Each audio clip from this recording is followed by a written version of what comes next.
Rusia. Negeri yang penuh dengan hal-hal ekstrem, membentang 11 zona waktu, perpaduan antara budaya dan alam. Dari Moskow hingga Danau Baikal, Rusia membangkitkan imajinasi kita. Tanah ini telah menyaksikan kerajaan-kerajaan besar bangkit dan runtuh. Sejarahnya tetap hidup di istana-istana megah dan monumen-monumen yang khidmat.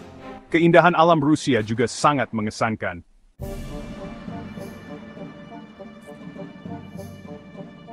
Sejarah Rusia penuh dengan kemenangan dan tragedi. Dari suku-suku Slav awal hingga kebangkitan Rus Kiev, sebuah negara yang kuat telah berkembang. Keputusan Pangeran Vladimir untuk memeluk agama Kristen pada tahun 1948 mengubah jiwa dan budaya Rusia selamanya. Moskow menjadi jantung negara yang baru. Di bawah Ivan yang Agung, Moskow melepaskan diri dari kekuasaan Mongol.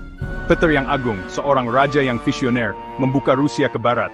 Dia memodernisasi militer, membangun Saint Petersburg, dam luas kaisaran.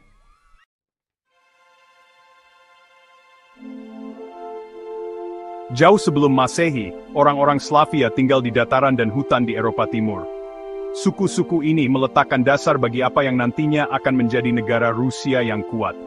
Orang Slavia awal adalah petani, tinggal di desa-desa kecil dan bercocok tanam biji-bijian.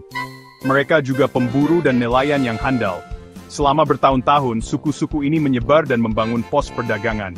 Ini membawa ide dan barang baru, serta membentuk budaya Slavia Timur.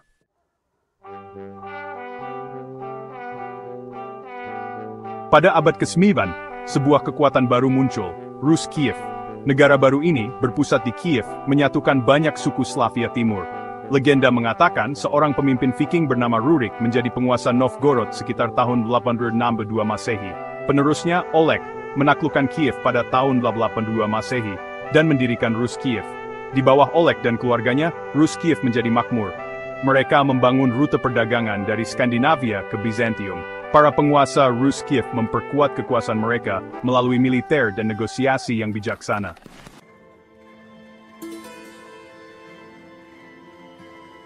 Vladimir yang Agung telah mengubah Rus Kiev selamanya. Pada tahun 988 Masehi, Vladimir memilih agama Kristen Ortodoks, menyatukan rakyatnya di bawah satu keyakinan. Ini membawa Rus Kiev lebih dekat dengan Kekaisaran Bizantium. Seniman dan cendekiawan Bizantium datang ke Kiev, membawa seni keagamaan, gaya arsitektur, dan kecintaan pada pembelajaran. Di bawah Vladimir, Kiev menjadi pusat pembelajaran dan agama. Alfabet Cyrillic diadopsi, menciptakan tradisi sastra yang kaya. Rus Kiev memasuki masa kerannya.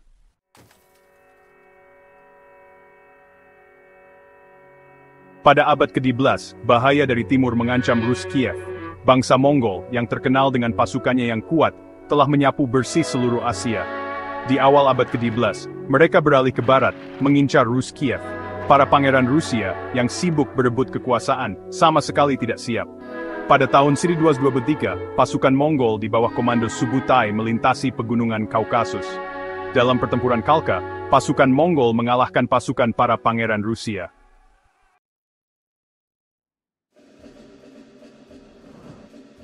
Kemenangan Mongol di Sungai Khalkha hanyalah permulaan.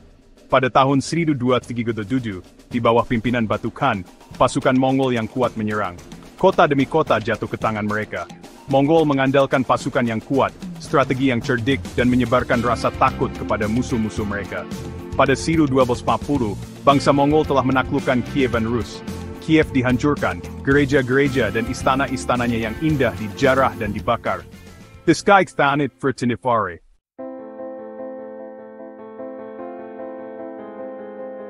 Invasi Mongol telah mengubah seluruh Rus Kiev. Orang Mongol itu praktis, mereka mengambil kekayaan dan menciptakan ketertiban.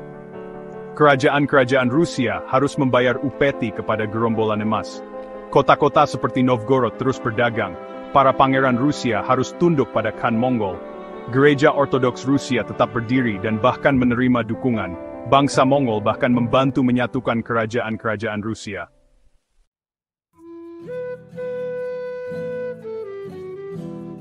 Bangsa Mongol telah menghancurkan Rus Kiev. Moskow perlahan-lahan menjadi kekuatan baru. Para pangeran Moskow, keturunan Alexander Nevsky, adalah politikus yang lihai. Mereka memainkan politik dengan cerdik terhadap bangsa Mongol, dengan cara berteman dengan para Khan sekaligus memperluas kekuasaan di wilayah mereka sendiri. Lokasi Moskow sangat strategis selama masa kekuasaan Mongol. Para pangeran Moskow memperluas wilayah mereka, biasanya dengan merebut Daimgulspintandang Mosum Mokarikstay. Mereka menyebut Tiang, membuang besaran Stefart.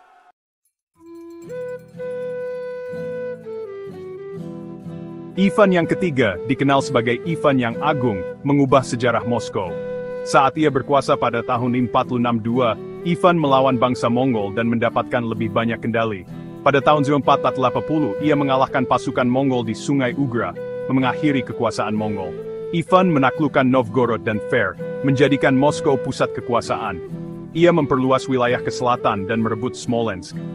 Ivan membuat perubahan besar, memusatkan pricing dan memodernisasi. Ia juga dengan otoriter terfare.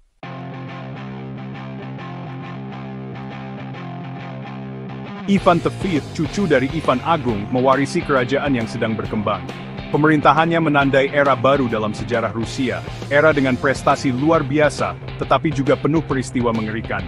Pada tahun 1947, di usia 16 tahun, ia dinobatkan sebagai Tsar dan dikenal sebagai Ivan yang mengerikan. Penobatannya adalah peristiwa besar, menandai awal pemerintahan otokratis. Dia adalah sosok yang ambisius, kejam, dan meninggalkan jejak yang mendalam dalam sejarah Rusia. Pemerintahannya ditandai dengan ekspansi wilayah yang signifikan, dan kebijakan dalam negeri yang brutal. Masa pemerintahannya adalah masa perkembangan yang hebat, ketidakstabilan internal, dan rezim teror.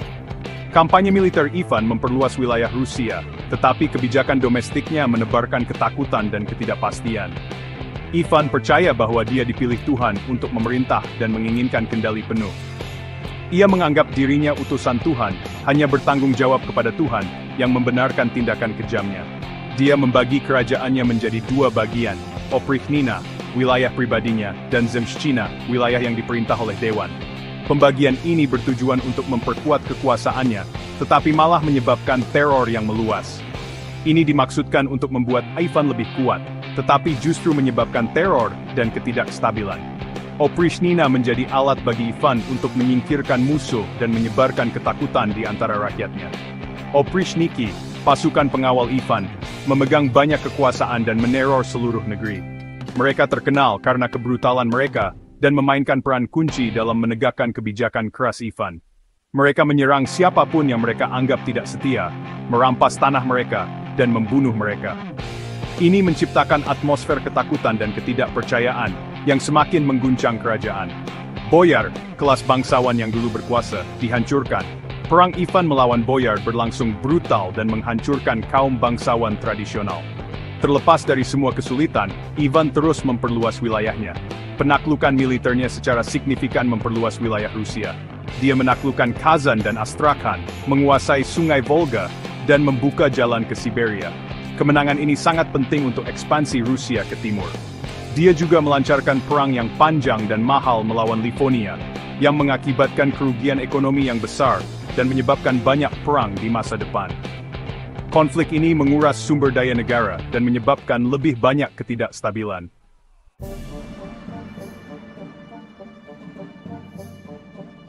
Piotr yang Agung, Tsar dari tahun 1482 hingga 1225, mengubah Rusia selamanya. Piotr penuh energi dan ingin menjadikan Rusia sebagai kekuatan besar di Eropa. Ia mewarisi negeri yang luas dan kaya sumber daya, tetapi tertinggal dari Barat dalam teknologi dan militer. Piotr membuat perubahan besar untuk memodernisasi Rusia. Sejak muda, Piotr sudah tertarik dengan Barat. Ia menghabiskan waktu dengan orang asing di Moskow dan mempelajari bahasa serta pemikiran mereka. Pada tahun 1597, ia menyamar sebagai rakyat biasa dan pergi ke Eropa Barat untuk belajar tentang kemajuan mereka. Ia mengunjungi galangan kapal, mempelajari persenjataan, dan bertemu dengan tokoh-tokoh penting. Sekembalinya ke Rusia, Piotr menggunakan pengetahuan barunya untuk membuat perubahan besar. Ia memodernisasi militer, membangun angkatan laut yang kuat dari nol, dan mereformasi pemerintahan. Piotr bahkan mengubah gaya hidup orang Rusia.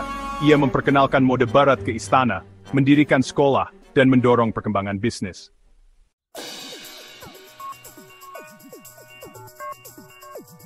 Pada tahun 1203, Tsar Peter yang Agung mulai membangun sebuah kota baru, Saint Petersburg.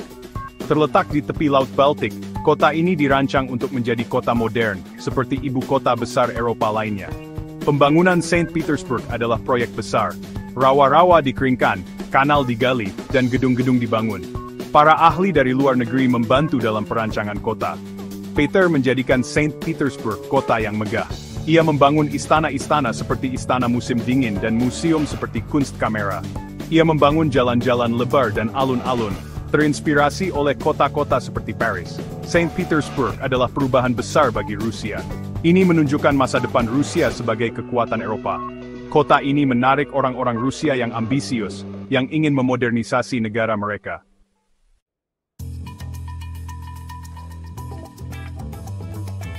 Catherine yang Agung, yang memerintah dari tahun 1062 hingga 1096, melanjutkan pekerjaan Peter yang Agung.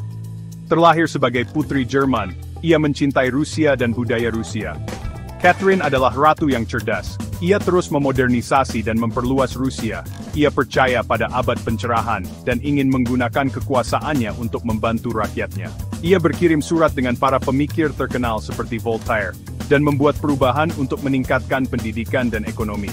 Rusia berkembang pesat di bawah Catherine. Ia merebut Crimea, sebagian Polandia, dan melancarkan perang yang sukses melawan Kekaisaran Ottoman. Pemerintahan Catherine tidak sempurna. Ia percaya pada gagasan abad pencerahan, tetapi juga menekan siapapun yang tidak setuju dengannya. Pemberontakan Pugachev, sebuah pemberontakan petani, mempertanyakan kekuasaannya. Namun, Catherine telah mengubah Rusia menjadi kekuatan besar di Eropa.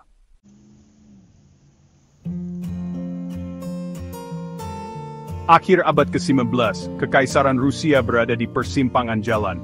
Diperintah oleh keluarga Romanov, selama lebih dari 300 tahun, Rusia telah banyak berubah. Tapi di balik permukaan yang gemerlap, masalah besar sedang membara. Ketidakadilan dan penindasan telah menabur benih revolusi.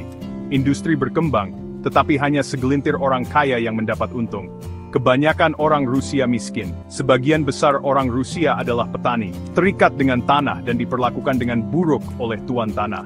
Banyak yang terlilit hutang, tidak berpendidikan, dan tidak memiliki akses ke perawatan kesehatan.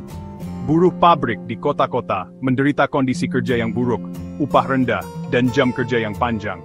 Tsar Nicholas II, yang tidak memahami masalah rakyatnya, menolak untuk berubah.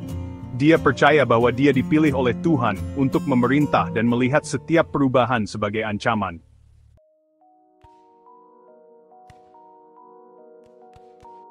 Perang Dunia tahun 1914 adalah pukulan terakhir bagi Kekaisaran Rusia.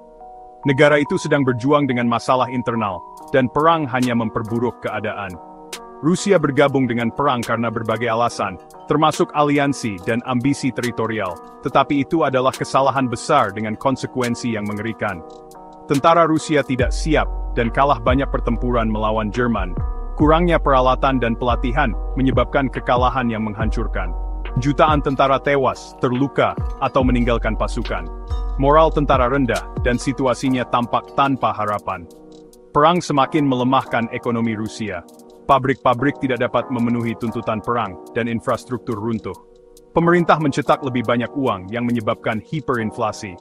Harga melambung tinggi, dan nilai rubel anjlok membuat kehidupan sehari-hari orang Rusia biasa menjadi sulit. Makanan menjadi langka karena dikirim ke tentara. Orang-orang di kota-kota menghadapi kelaparan yang parah, menyebabkan kelaparan dan ketidakpuasan yang meluas. Dalam semua kekacauan ini, kaum Bolshevik, yang dipimpin oleh Vladimir Lenin, melihat peluang mereka. Mereka menjanjikan perdamaian, tanah, dan roti, menarik orang-orang yang lelah perang dan kelaparan. Lenin adalah seorang pemimpin yang cerdas yang ingin menggulingkan Tsar. Dia secara efektif menggunakan propaganda untuk mendapatkan dukungan dan menyebarkan ide-ide revolusionernya. Pada bulan Februari 1917, pemogokan dan protes di Petrograd berkembang menjadi revolusi. Pekerja dan tentara bersatu untuk menuntut perubahan dan mengakhiri perang. Tsar kehilangan kendali dan turun tahta, mengakhiri pemerintahan Romanov. Ini menandai berakhirnya pemerintahan Tsar selama berabad-abad di Rusia. Sebuah pemerintahan sementara, yang terdiri dari kaum liberal dan sosialis moderat, mengambil alih kekuasaan dan menjanjikan perdamaian dan masa-masa yang lebih baik. Namun, kegagalan mereka untuk mengatasi masalah-masalah utama akan segera menyebabkan lebih banyak ketidakstabilan.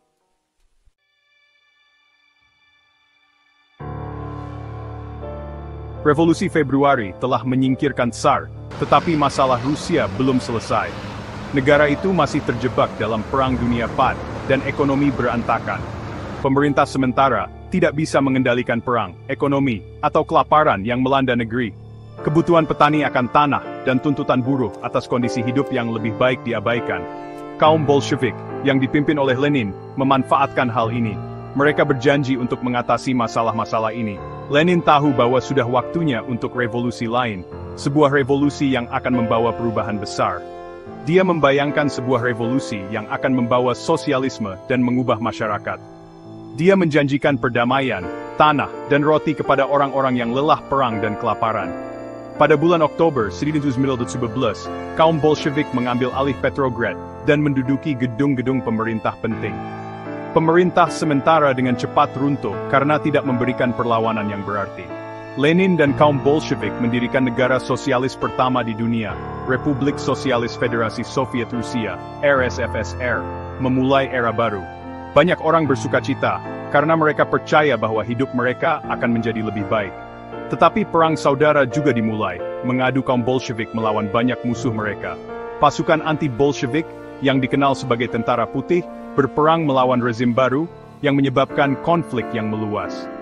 Perang saudara itu brutal dan menghancurkan, membuat negara itu hancur. Kaum Bolshevik melakukan perubahan besar untuk membangun masyarakat sosialis dan merestrukturisasi ekonomi. Mereka mengambil kendali atas industri dan pertanian, dengan tujuan untuk memusatkan produksi dan menciptakan sistem perencanaan terpusat untuk mengelola perekonomian. Mereka berusaha untuk menghapus agama, karena mereka melihatnya sebagai ancaman bagi ideologi mereka, dan menciptakan warga negara sosialis yang setia melalui pendidikan dan propaganda. Eksperimen Soviet telah dimulai, meletakkan dasar bagi babak baru dalam sejarah dunia.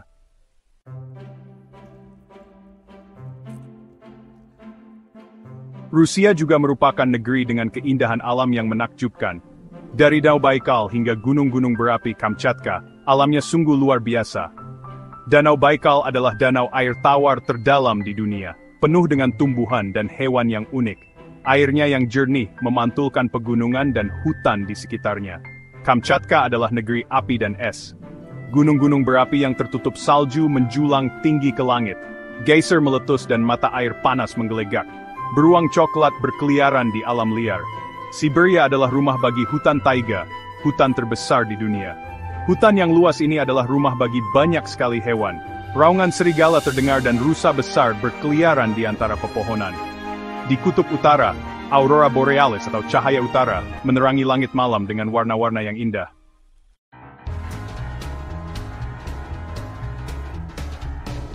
Bangunan-bangunan bersejarah Rusia menceritakan kisah-kisah dari masa lalu.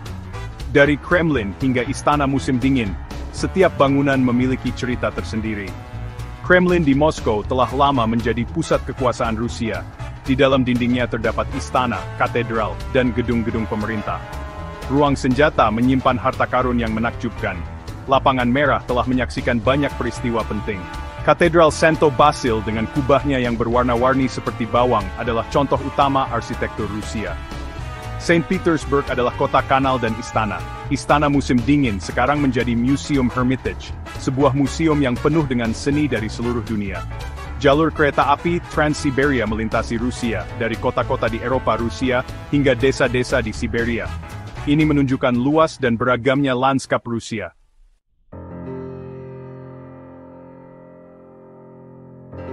Dari Siberia hingga Moskow, jiwa Rusia begitu kuat. Para penulis terkenal seperti Tolstoy dan Dostoevsky telah menulis tentang pengalaman manusia. Musik Tchaikovsky, seperti Swan Lake dan Overture C-17, sungguh indah dan mengharukan.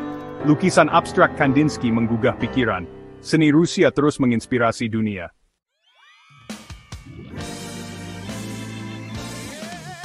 Tradisi Rusia menunjukkan bangsa yang telah mengatasi banyak tantangan. Boneka Matryoshka melambangkan kekuatan batin bangsa Rusia. Ikon-ikon ortodoks yang berwarna cerah menunjukkan iman yang dalam. Tarian rakyat Rusia mengekspresikan semangat hidup dan energi masyarakatnya. Kisah Rusia belum berakhir. Sejarah, keindahan, dan semangat Rusia akan terus berarti di abad ke-21.